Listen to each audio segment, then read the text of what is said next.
Dessa vez, eu estou trazendo o consenso mais atual sobre ovário policístico, que foi o consenso recente.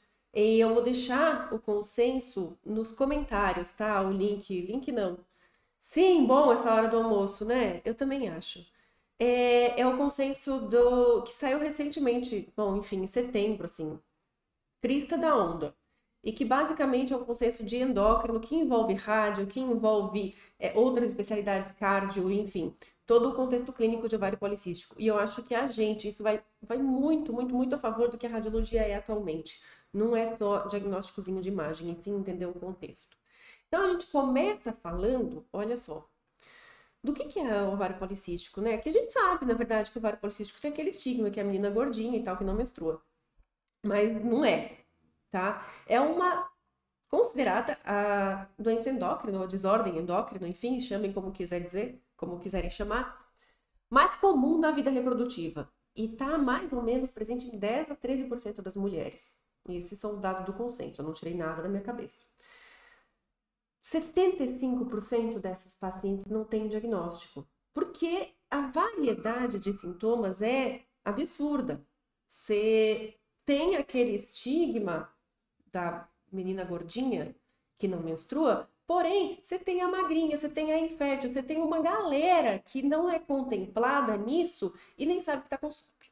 E aí, a gente tem nesse contexto de fisiopatologia os ciclos menstruais irregulares, um hiperandrogenismo, que a gente sabe, e ultrassom com as características de ovário policístico. Que leva a tudo isso, todos esses três pequenos achados, eles levam a obesidade, infertilidade, um monte de complicação obstétrica, porque pode dar parto prematuro, pode dar, enfim, pode dar descolamento de placenta, NX e síndrome metabólica. Tudo por causa do tal do hiperandrogenismo. Então vamos lá. Vamos entender a SOP, ovário policístico, como uma bagunça hormonal que leva ao hiperandrogenismo. E o hiperandrogenismo, ele vai acabar se alimentando, se retroalimentando por N vias. N vias. Eu não tô aqui para dar aula de ginecoendócrina, pelo amor de Deus, isso é coisa da Vanessa. Eu só tô tentando simplificar um conceito que, às vezes, pra gente tá amarrado num jeito, e aí a gente precisa abrir a cabeça para entender que, opa, não é tão assim, e conseguir enxergar a doença de outro jeito. Então, basicamente, pode deixar que eu deixo gravado assim, Paulinha. Basicamente, a gente tem uma bagunça hormonal que leva a um hiperandrogenismo. Então, a gente tem lá hormônio masculino na mulher em quantidade aumentada, que vai dar resistência à insulina, que vai alterar a fisiopatologia do músculo, vai dar obesidade visceral, vai atuar no fígado, aumentando a deposição de gordura no fígado, e aí vai aumentando a gordura no fígado, vai aumentar o SHBG, que vai aumentar o hiperandrogenismo. Então você faz um ciclo que se retroalimenta. Da mesma maneira, o hiperandrogenismo vai lá e faz uma disfunção ovariana, aí a pessoa não ovula. Aí de não ovular, ela também acaba aumentando o hiperandrogenismo de algum jeito. E aí vira uma bola de neve. Esse negócio se retroalimenta. Então, basicamente, além de tudo, ele altera. A alteração ovulatória vai mexer lá no GNRH, lá no eixo hipotálamo, hipófise, ovário, vai mudar a relação de LH e FSH, vai dar bagunça hormonal, com repercussões em todos os órgãos possíveis que vocês imaginam, preferencialmente, obviamente, resistência à insulina no pâncreas, no músculo e no fígado, tá? Então, como eu sou diferentona, como eu sou aquela pessoa que gosta de abordar o assunto de outras formas, eu gosto de pensar no ovário policístico no contexto da paciente. E o contexto, primeiro, o contexto psicossocial que ela tá, porque é uma paciente que vai ter uma resistência à insulina aumentada e as consequências disso, como alteração do corpo, né, a, o semblante da pessoa, afinal, dá pelo, né? Cresce pelo em mulher, aumenta peso, às vezes não, dá infertilidade, dá irregularidade menstrual, então altera a qualidade de vida daquela paciente nesse contexto biopsicossocial da pessoa. Além de tudo, você aumenta o risco cardiovascular dela, por motivos óbvios, resistência à insulina. Aumenta a chance de câncer de endométrio, por motivos óbvios, desregulação hormonal, com o hiperandrogenismo e o hiperestrogenismo também ali junto. Infertilidade, porque a pessoa não ovula, aí ela não engravida.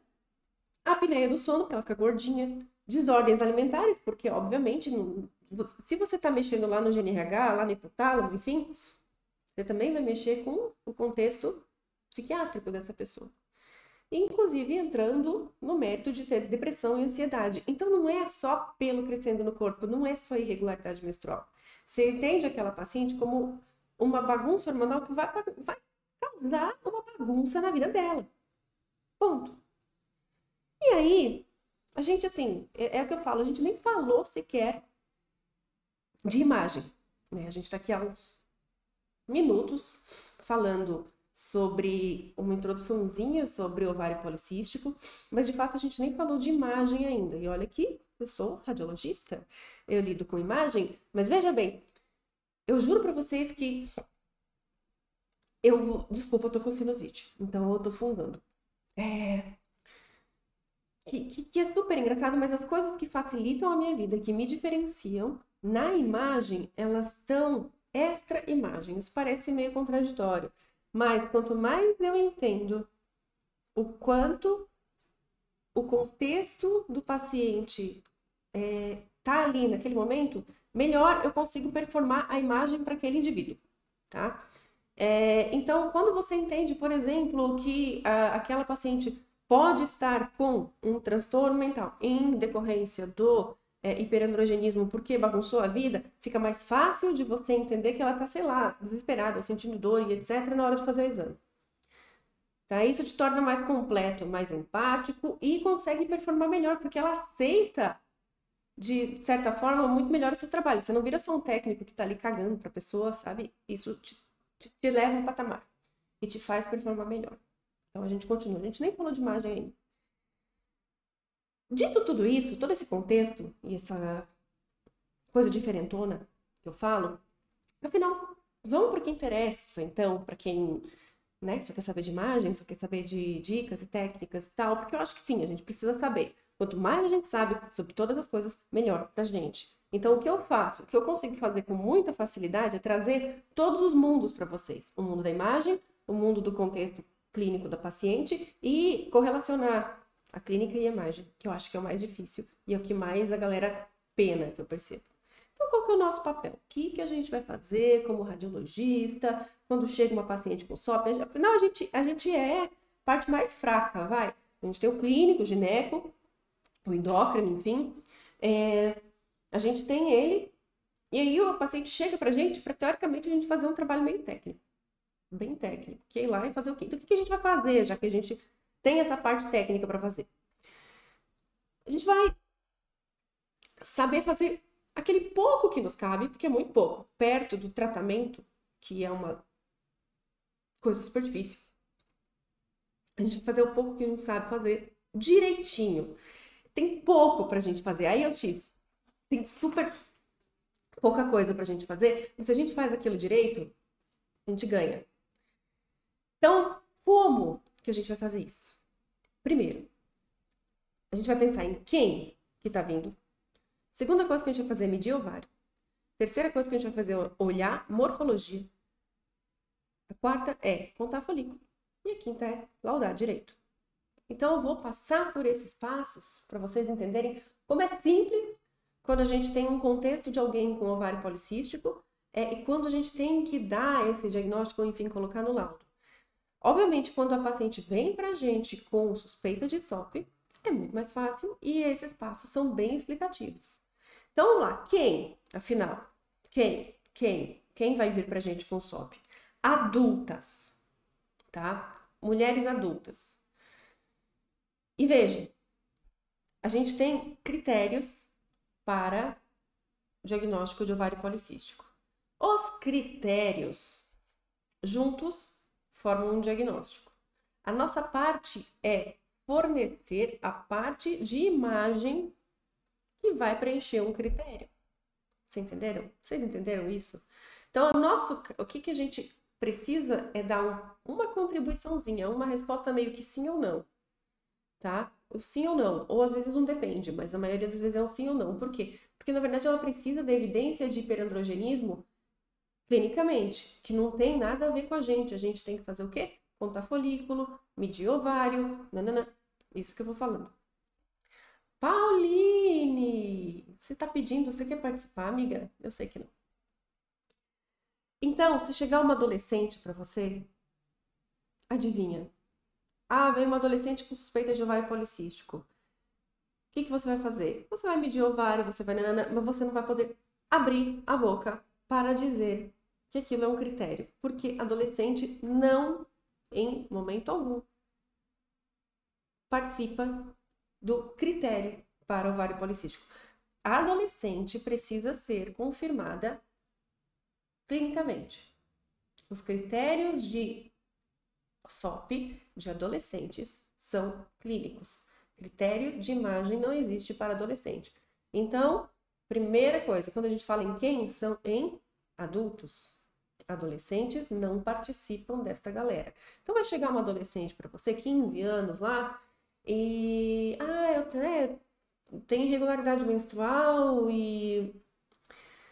sei lá, eu menstruei com 10 anos, 9 anos, 8 anos, enfim, menstruou cedo, whatever, que horas que é. O que que você vai fazer? Você vai fazer o exame, você vai falar que tá tudo bem com os ovários, vai olhar se tem alguma anomalia mülleriana, enfim, se vai ter alguma coisa diferente, mas você não vai entrar no mérito de tem SOP ou não tem. Vai falar, eu tenho ovário policístico? Aí você vai falar, olha, seu exame aqui tá ótimo. Seu exame, os ovários estão bonitos e o seu útero tá bonito. Muito provavelmente o que vai confirmar seu diagnóstico é o laboratório e a médica que pediu o exame. Não é a eco sozinha, não é a ultrassom sozinho. Então a gente tem nesse cenário de quem que vai se beneficiar da nossa avaliação quando aparecer pra gente é adultos. Adolescentes não participam da brincadeira de dar diagnóstico, dar critério de imagem para SOP, tá? Primeira, então quem? Segundo, o que a gente vai fazer? Medir ovário. Então, é adulta, né? O que a gente tem que fazer direitinho? Então, passado isso de quem? Adolescente, não adolescente, independente, chegou lá, o que você vai fazer direito? Você vai medir ovário direito. Como que se mede ovário direito? Bom, você vai pegar o ovário, aí vamos voltar, porque eu acho que eu já recebi aluno, inclusive, que mostra, que eu percebi que a pessoa não tem a noção de como mede o ovário certo. Então, você vai pegar o ovário, vai fazer uma imagem assim dele, pegar, sei lá, vai pegar com o transdutor em um ponto X que você acha bonito e vai dividir a tela ao meio e depois você vai girar 90 graus, tá? E aí você vai pegar exatamente os 3 eixos, 1, 2, 3 eixos, assim, tá? Vai pegar 3 eixos opostos, que vai ser o diâmetro antero-posterior, látero-lateral e crânio-caudal. Se você tem noção de que você pegou esses 3 eixos e que eles correspondem, você está medindo o ovário certo, tá? Se você pegar qualquer coisa que não seja 3 eixos diferentes, usar o tempo... desde a menarca, o tempo de 8 anos da menarca, este consenso não fala exatamente sobre isso. Esse consenso, basicamente, ele fala que adolescente não entra nisso, tá? Sim, acho que no anterior, de 2018, se eu não me engano, eles falavam em até 8 anos depois da menarca. Mas esse, sim, eu entendi. Esse eles falam em adolescentes não, ponto.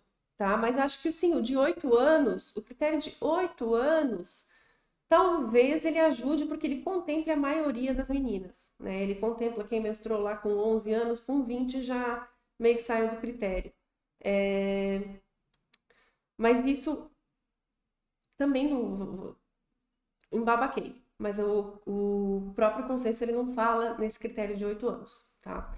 Então eu tô falando em adolescentes de uma forma geral. Porque eu acho que sim, assim, a gente vai pegar poucas pacientes nesse limbo, tá?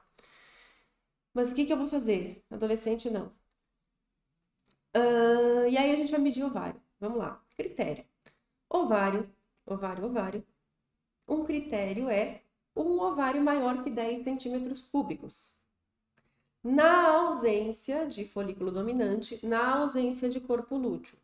Se tiver corpo lúteo, se tiver folículo dominante, não conta, independente do folículo estar no ovário ou no outro ovário. Por quê? Porque você não tem o indício da anovulação. E aí você precisa repetir o exame no próximo ciclo. Sabe-se lá Deus quando que vai vir o próximo ciclo, porque ela tem SOP, mas é isso aí, é a verdade. Então, assim, 10 centímetros cúbicos na ausência de folículo dominante, na ausência de corpo lúteo. Esse é o critério de medir ovário. Você vai medir daquele jeito que eu falei, o eixo, 3 eixos diferentes e perpendiculares entre si, e na ausência de... Por quê? Porque um corpo lúteo, por exemplo, ele sempre tem pelo menos, uns 2, 3 centímetros cúbicos. Assim, ó, 3 centímetros cúbicos no mínimo. Então, ele já aumenta, já falseia para cima. Um folículo dominante também. Eles acabam acrescentando um tamanho ao ovário que, no final das contas, se você tirar, ele dá menos que 10, sabe? Então, é uma conta simples. Depois, a gente vai contar folículos. Então, a gente mediu o ovário, vai fazer isso direitinho, mediu o ovário direitinho, beleza, deu 10. Vamos contar folículo. Mais que 20 em um único ovário, tá? Se tiver mais que 20 em pelo menos um ovário, independente do ovário, entre exame e vaginal. E... Peraí, babaquei. Vamos voltar. Sem folículo, eu não acho 10 pequeno. Cara, sem folículo, um ovário de 10 centímetros cúbicos, ele é grande. Ele é grande, é 10 ml, né? Ó, uma bolinha assim, ó. Você pegou já, pega uma, sei lá, seringa de 10 ml. Pô, é grande, bicho. Seringa de 10 é grande, sei lá, aqueles negocinho de dar pra neném, assim, remédio de neném. Pô, lá tem 10 ml, é grande. Então, eu acho grande. Vamos lá. Tem outro critério super legal. Acontece e a gente consegue fazer de um jeito que quando a gente está com um pouco de dificuldade. Existem alguns momentos que a gente não vai conseguir contar os 20 folículos no ovário, sei lá por quê. Por exemplo, quando a paciente está fazendo por via abdominal, virgem, por exemplo, que não vai fazer transvaginal, e tem SOP e vai fazer... Não é 12 ou mais, é acima de 20.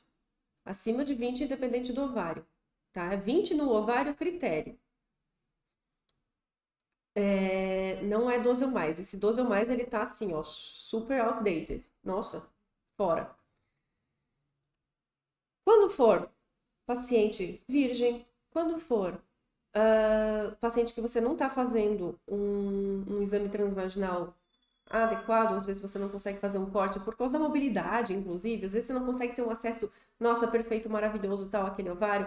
Eles botaram um critério que ajuda, tá? E que você pode considerar como critério, que é mais de 20 folículos, ou desculpa, mais de 10 folículos num único corte. Então, se você conseguir acessar um corte via abdominal ou via transvaginal, de que você não conseguiu mexer tão bem e ver contar quantos folículos perfeitamente tem naquele ovário, às vezes tem até, sei lá, um endometrioma escondendo, alguma coisa assim. Se você tem um corte com 10 folículos, você já pode considerar critério, tá? Você pode considerar critério de imagem para SOP, tá? Então, e isso é legal, sabe? Porque você pega lá, às vezes o ovário, por exemplo, via abdominal, é super difícil de você conseguir fazer a báscula para contar o ovário direitinho, dependendo da paciente, principalmente porque SOP é gordinha também, né? Então fica mais difícil às vezes de conseguir o acesso. Então, se você tem 10, um corte, uma foto, uma nota, 10 folículos, aí você já tem um critério e você pode dizer que tem critério para SOP naquela paciente. Mediu ovário, contou folículo, você vai olhar a morfologia. E aí é uma coisa joia. Por quê? Porque todo mundo tem o que como morfologia na cabeça? Centro hiperecogênico e folículos dispostos na periferia. Não é isso? Vocês não aprenderam, sei lá. E eu escuto isso desde que eu estava na faculdade. Eu entrei na faculdade em 2003, então faz algum tempo que eu escuto isso. E aí esse consenso trouxe uma coisa super legal, que mostra que morfologia não é mais centro hiperecogênico com numerosos pequenos folículos dispostos na periferia. Morfologia, presta atenção, morfologia é número de folículos e ou volume. Então, com tal folículo que dá critério, ver o volume que dá critério, eles, na verdade, por si só, são a morfologia. Então, morfologia é critério, vamos dizer assim. Por quê? Porque a morfologia atual considerada é número de folículo e ou volume. E aí isso nos livra de uma carga, veja só as implicações disso. Nos livra de uma carga de ficar olhando para aquele ovário e decidir se pelo jeitão dele ele é a SOP ou não é a SOP. Você entendeu? Eles trazem mais coisas objetivas para a gente e tiram o subjetivo. Tira a carga da nossa cabeça. Você só precisa medir um ovário direito e contar folículo direitinho. Então você não precisa ficar olhando, mas será que esse ovário ele tem o centro hiperecogênico? Mas será que tem? Imagina.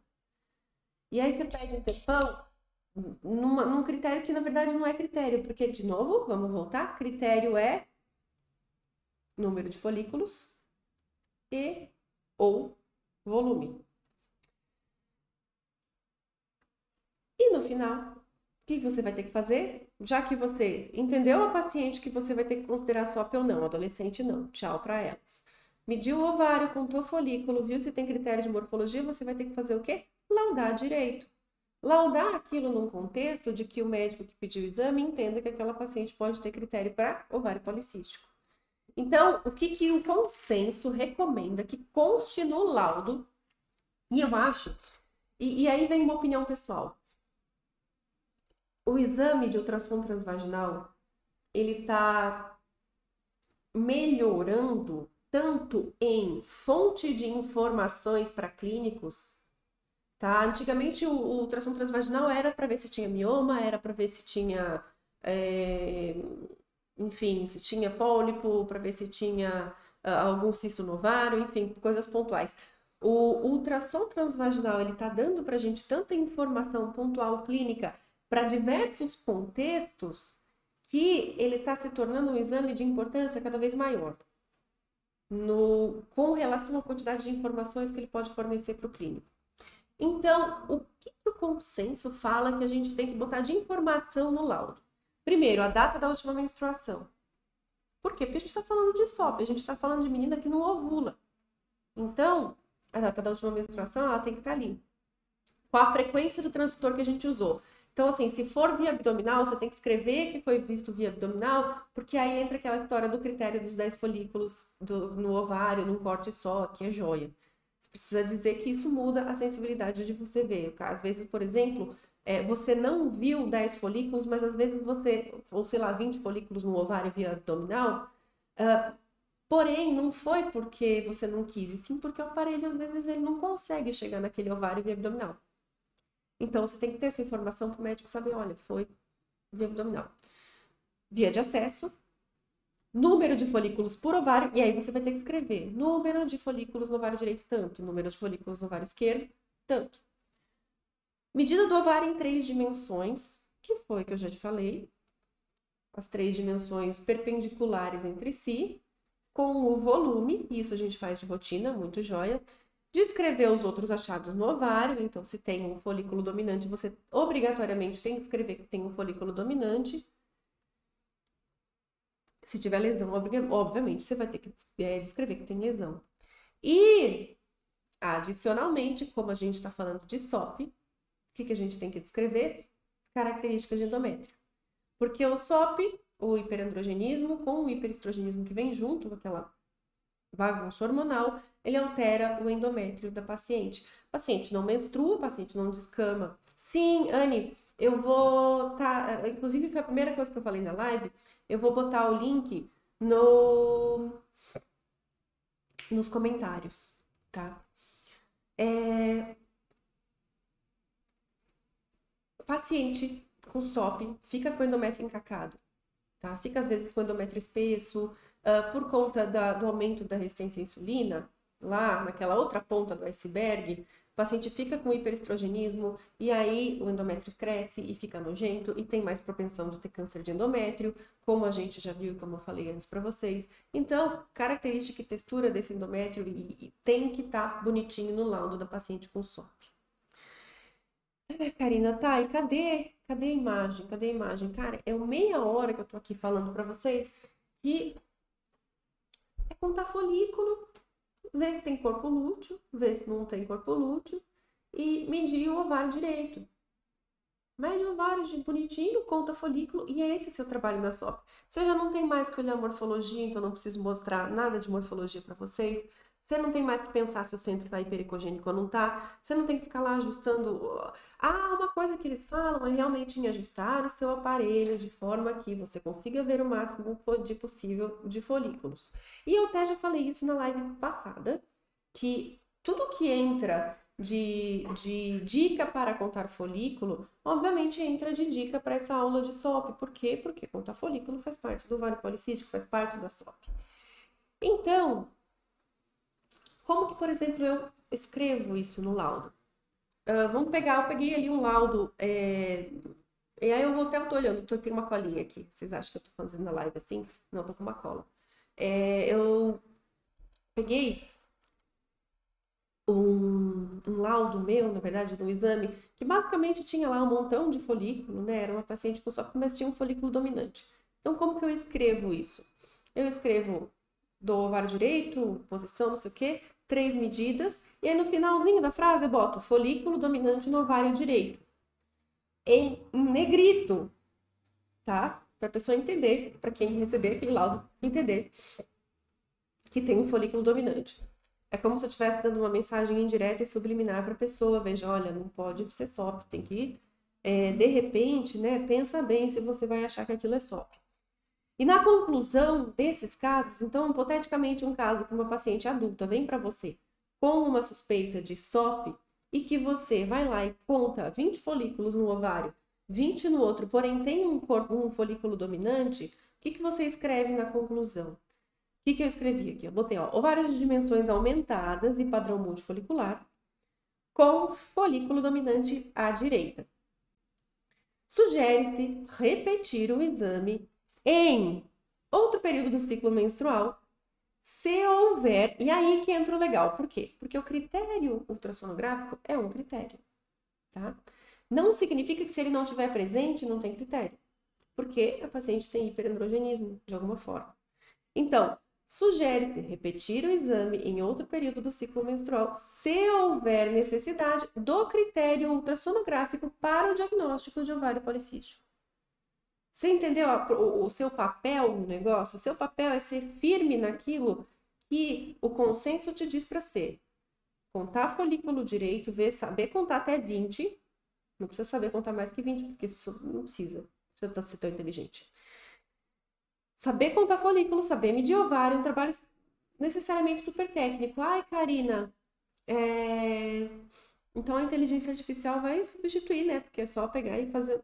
Não, não, não. Por quê?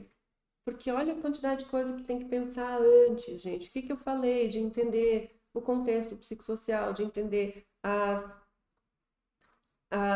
consequências de terem ovário policístico ou não, de ter a doença, daquela paciente que você está recebendo ali naquele momento, de explicar para ela o que você está fazendo, de essa paciente ser adolescente ou não. Então, tem uma série de outras coisas que, por mais que você tenha um trabalho técnico que a inteligência artificial vai te dominar, não é aquilo que vai te trazer a paciente para você. E não é aquilo que vai fazer o seu dia mais feliz, inclusive. Tá? Não é só falar, isso não é, ninguém é robô aqui. E eu acho que isso a gente tem que trazer para o nosso dia a dia. Se você quer ser um profissional melhor, se você quer ser alguém que se destaca no seu meio, você tem que sair do robô. Você tem que trazer um pouco de vida para aquele paciente que você está ali assistindo naquele momento, tá? E por isso que eu tô aí, dali fazer live, e live sem imagem, inclusive, né? Sem imagem total. O que eu tenho para dizer sobre isso? Que, se você parar para pensar, primeiro de tudo, o link, né, para o artigo, ele vai estar aqui na legenda. Segundo, o artigo na íntegra, ele tá na pasta certinho para os alunos do Transformando.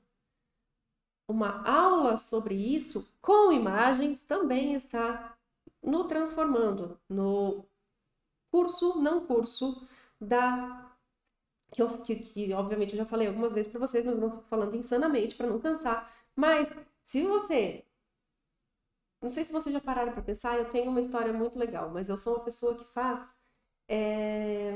que gosta bastante de pegar um monte de coisa complexa. E eu tive esse insight quando eu estava cozinhando no domingo. Porque eu fui lá, peguei 85 legumes diferentes. Meu marido falou uma loucura. Ele falou, Karina, o que tu vai fazer com isso? Tinha salsão, tinha uns temperos malucos, tinha um monte de coisa. E aí, eu comecei a juntar os negócios, bota no forno, bota outro na chapa, bota não sei o quê. E ele falou, Karina, não sei o que vai acontecer com isso. E no final virou um nhoque com um molhão. E ficou, cara, ficou um negócio sensacional. E eu fui fazendo aquilo e ele falou, não, eu não consigo entender como tu pega uma coisa tão nada a ver, que tu pegou um salsão, pegou um tomate, pegou um pimentão e transformou num negócio bom. Aí eu me deu esse insight, que eu gosto e eu tenho uma certa habilidade em pegar e fazer isso. Pegar e coisas que não são palatáveis e transformar num negócio que poupa o tempo e que é gostoso. Então, basicamente, o Transformando, que é o curso para aprender ultrassom transvaginal de um jeito que você não aprendeu em lugar nenhum, ele faz isso. Ele pega um monte de coisa palatável. Ele poupa o seu tempo, inclusive, porque é como se eu estivesse cozinhando e aparecesse assim, ó, com o prato prontinho para você e um prato bom.